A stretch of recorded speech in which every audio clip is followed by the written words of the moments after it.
Hello, beautiful souls. It's Shell from Mama E Shell. I am back to talk about the human game. Yesterday I posted 3 videos about different levels of the human game, and I wanted to just add more info because y'all seemed pretty interested. So in this video we are going to discuss soul family and how the same soul family comes into the human game together to learn from one another. Okay, so essentially your higher council and are your soul family. This is a group of people who decide that they want to come into the human game and to the earth plane to learn and evolve together. This is super beneficial for our souls because what we do, we're in higher frequencies, higher dimensions whenever we're in our higher council.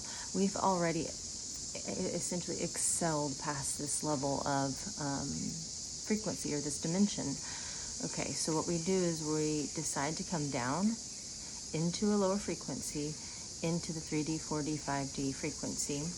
Whenever we say time is not linear, it literally is not, because what we can do as souls is we can change timelines. That's what we're doing. We're shifting our timelines whenever we come into this earth plane.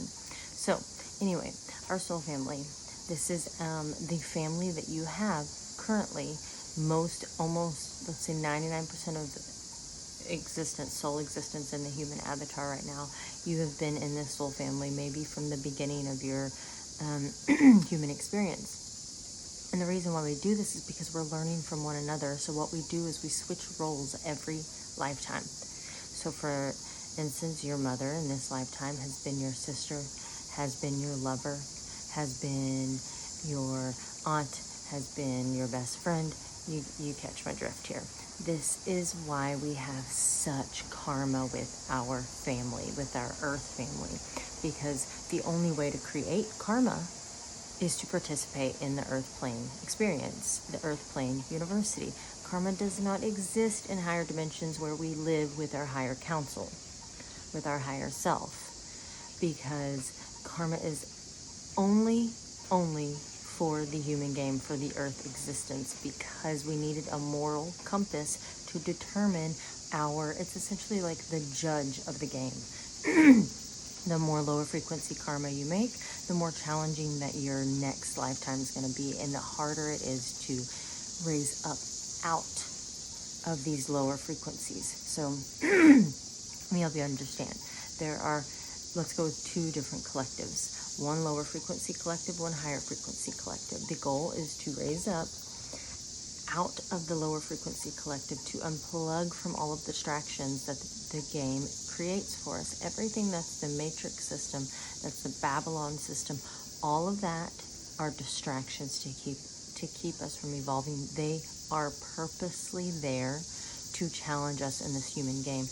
Every single challenge that we see in that lower frequency timeline, that's politics, that's natural disasters, that's all of the fear-mongering, all of that is divinely designed to make the human experience more challenging. The goal is to wake up from that system and to decide to plug into yourself inside, and then so into the higher frequency collective source energy. So if you're plugged into the lower frequency source energy, that means that you're paying attention to the news. That means that you're you're fighting between politicians. That means you believe in a lot of the things that we are told on the mainstream media, because all of those things are not actually real. It's its own simulation created by thought consciousness. The system, what it did was it started creating all of these lower frequency distractions. It's the game. It's a war on consciousness. It's a consciousness game. Consciousness and thought is the same thing. So what it is how many people are going to fall into this lower frequency timeline. And what it is it's actually our energy, wherever we're sowing it, is fueling that timeline. Okay, let's go back to soul family, because I really want you guys to try to understand the connection between all of your human family members, and the reason why we have such an attachment to them. the family attachment is also part of the game. It's part of the challenge to see just how much we will sacrifice our own peace for these other people. The goal in this experience is to come into your sovereign self. And the system makes us think and tells us that we are selfish if we choose ourselves over everything. But here's the thing. As soon as we choose ourself and our sovereignty, and we prioritize our own peace and not so into the energy of everyone else in our family and their own human experience, because they're also on their own personal journey, and that's their part of their lessons to wake up to that. It is not our purpose to fix and coddle and shrink our growth or shrink our consciousness for the people in our immediate family. That is all a challenge in the game. So the best thing we can do for our entire soul family, our entire bloodline, is to prioritize our peace, continue our soul's growth, continue expanding our consciousness and waking up fully, because the light that we walk into, the light that we turn on in ourselves, turns on the light for our entire family. You are your great-grandmother.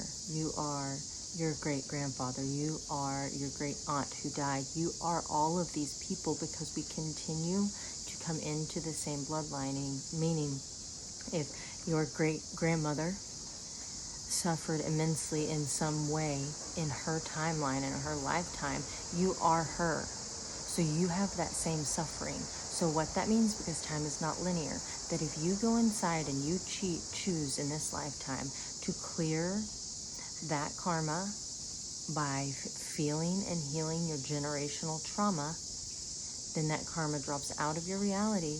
You are healing the suffering of your ancestors, because we are our ancestors. So everything that your ancestors felt and suffered from, we suffer from. So when we clear it, we feel it, heal it, and clear it from our life, from our timeline, we are also clearing that for our whole ancestors, for our generations to come as well. It is a huge responsibility to choose healing, a huge responsibility to choose to clear karma. It's not easy.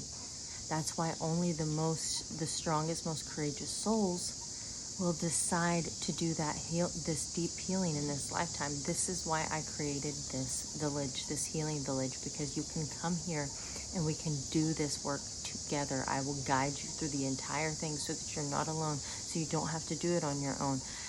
It's hard work, but let me tell you, it is a complete ripple effect that your entire bloodline will feel. They will not understand if they aren't as conscious as you are, but it will be felt through your entire family, and you will visibly see in this lifetime, you will feel a shift in timelines through your family by choosing to do this work.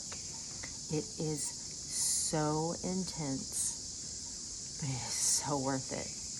And the beauty that comes from healing generational trauma will evolve your soul immensely.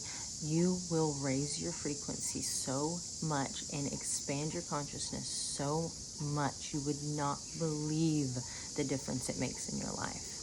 So if that's you, if you are someone who is really in tune to healing, and you know that you have karma and generational trauma, and you are really, really wanting to heal your bloodline and create a new bloodline would be one without karma, then I suggest you email me and come to the Healing Village in Costa Rica, and let's do this work together, because I also want you to heal just as much as I want me to heal, and I do it every day. So email me.